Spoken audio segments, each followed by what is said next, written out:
মই মুহূৰ্তত উপস্থিত আছো নাজিৰাৰ টিপমীয়া গাঁৱত। সকলোফালে একেই ছবি, সকলোফালে একেই দৃশ্য, কেৱল বানৰ সেই সংসাৰী ৰূপ।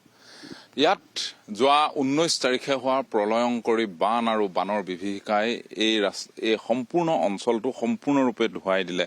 মোৰ সতীৰ্থ হেমন্তই আপোনালোক দেখুৱাব এই যে পানীখিনি আছে, আজি 12 দিন ধৰি এই পথছোৱা পানীৰ তলত আছে আৰু তাৰ কাষত মূল পথটো আছে। এতিয়াও ইয়াৰ লোকে, এই অঞ্চলৰ লোকে সেই মূল পথটোত বাস কৰিব লগা হৈছে, কাৰণ ইয়াত যিসমূহ ঘৰ আছে, যিসমূহ থাকিব পৰা ঘৰ, য'ত তেওঁলোকে থাকে, ঘৰ বুলি কোৱা হয় যিটো, সেইটো ইয়াত থাকিব পৰা হৈ থকা নাই। তেওঁলোকে ৰাস্তাত আছে, কোনোবা এজন কাৰোবাৰ আনৰ ঘৰত, সম্পৰ্কীয় লোকৰ ঘৰত আছেগৈ, য'ত কিছু ওখ স্থান আছে তাত আছে। এনেধৰণে তেওঁলোকে থাকিব লগা হৈছে আৰু যিসমূহ ঘৰ ইয়াত তেওঁলোকে থাকিব পৰা অৱস্থাত থাকে সাধাৰণতে, সেই ঘৰসমূহ সম্পূৰ্ণৰূপে ধ্বংস কৰি গৈছে। প্ৰায় 7-8 ফুট ওপৰলৈকে পানী উঠিছিল সেইদিনা।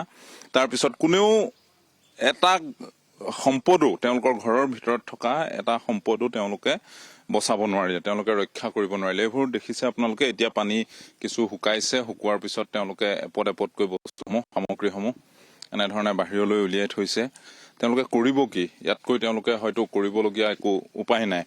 এইসমূহ প্ৰতিটো বস্তুৱে তেওঁলোকে চাফ চিকুণ কৰিবলৈ চেষ্টা কৰিছে, কিন্তু এতিয়ালৈকে আচলতে থাকিব পৰাকৈ কোনো ধৰণৰ বসবাসৰ উপযোগী হৈ উঠাগৈ নাই। এয়া সতীৰ্থ হেমন্তই দেখুৱাই যে যি আছে ঘৰত, যি বস্তু আছে, সকলোখিনি এতিয়া এনেধৰণে বাহিৰত উলিয়াই থব লগা হৈছে। কিছুমান বস্তু পানীয়ে উটুৱাই লৈ গ'ল। এতিয়া ঘৰটো তেওঁলোকে যেনে তেনে চাফা কৰিছে, পৰিষ্কাৰ কৰিছে। আপোনালোকে চাওক,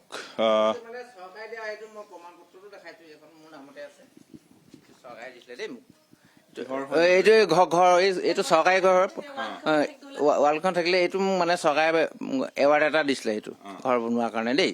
এইটো মই দেখাইছো আপোনালোকক। আৰু ভিতৰত আমি বোকাত, খুব বোকাত আছো। আপোনালোকে পৰিষ্কাৰ কৰিছে।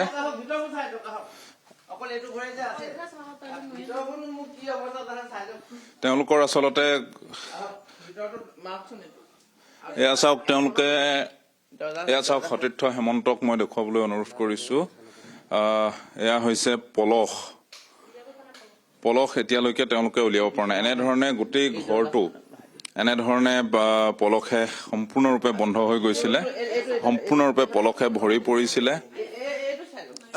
মই তেওঁলোকৰ পৰা পোনপটীয়াকৈ জানিলো। আপুনি অকণমান আগলৈ আহকচোন, আমাৰ লাইটৰ অসুবিধা হৈছে আচলতে। ভিতৰত এনেধৰণে দেখাব পৰা নাযায়। সম্পূৰ্ণ পলস পৰি বন্ধ হৈ গৈছিল, পলস পৰি এদাই হৈ গ'ল। আমি কালি পৰহি পৰা চাফা কৰি এতিয়া সোমাই আছো ভিতৰত। ছোৱালী তিনিজনী নাই, আঁতৰাই থৈ দিছো। এতিয়া ক'ত আছে তাহাঁতি? এনায়েকৰ ঘৰত থৈছো। আমি এতিয়া চাফা কৰি এনেই সোমাই আছো। সেইদিনা আপোনালোকে একো বস্তু ৰক্ষা কৰিব নোৱাৰিলো। এডিঙি পানীত ওলাই গৈছো মই ইয়াৰ পৰা, ধৰিলা কাৰণে বাচিলো। সিহঁতৰ ল'ৰাটোৱে মোক ধৰি পিনি টানি লৈ উলিয়াই লৈ গৈছে। ক'ত থাকিলে সেইদিনা? থাকিলো আমি আলিকিনা চৰ্টৰ ওপৰত মানুহ এগৰাকী মাতিলে, তাতে থাকিলো। গৈ পিনি থাকি পিনি আকৌ আহি পিনি বেলেগ এঠাই আলিকিনা চৰ্টৰ ওপৰত থাকিলো। থাকি পিনি আজি 3 দিন হৈছে চাফা কৰি বোলো ঘৰলৈ যাওঁ। কি কৰিম নহলে? আপোনালোকে নিজে চাফা কৰি আছে? নিজে চাফা কৰি আছো। মানুহ নাই নহয় পাবলে, সেইকাৰণে চাফা কৰিবই পৰা নাই। সেইকেইটা দুটা কোঠা যেনে তেনে চাফা কৰি ললো। সেইকেইটা এৰি দিলো, চাফা কৰিব নোৱাৰোগে। আপোনালোকৰ বাকী গৰু, ছাগলী, হাঁহ একো নাই। ছাগলী 2জনী আছে, মৰি থাকিলে। হাঁহ 25টা আছিলে, কুকুৰা 20টা আছিলে, একোৱে নাই, চব উটুৱাই লৈ গ'ল। ধান খিনি বাচিলে নে? নাই, সেইটো ভঁৰাল খুলিবই পৰা নাই। 20 বস্তা ধান আছিলে, চফা গজালি ওলালে গোটেই। গজালি ওলাইছে, ভঁৰালটো খুলিব নোৱাৰো। চাবি লক হৈ গ'ল। এতিয়া পেলাই দিব লাগিব, একো কৰিবলৈ নাই। চাউল 90 কেজি আছিলে, গোটেই বস্তা ফুলি গ'ল। একো বচাবলৈ নাপালো। এতিয়া তাৰমানে কাপোৰ কানি কেইটা লৰাই পিন্ধিব বুলি ধুই পখালি লৈছো। বাকী আপোনালোকে সাহায্য কিছু পৰিমাণে দেখিছো, এইখিনি আপোনালোকৰ হৈছে নে? হৈছে, এতিয়া পাই আছো দেই। সা সামগ্ৰী পাইছো।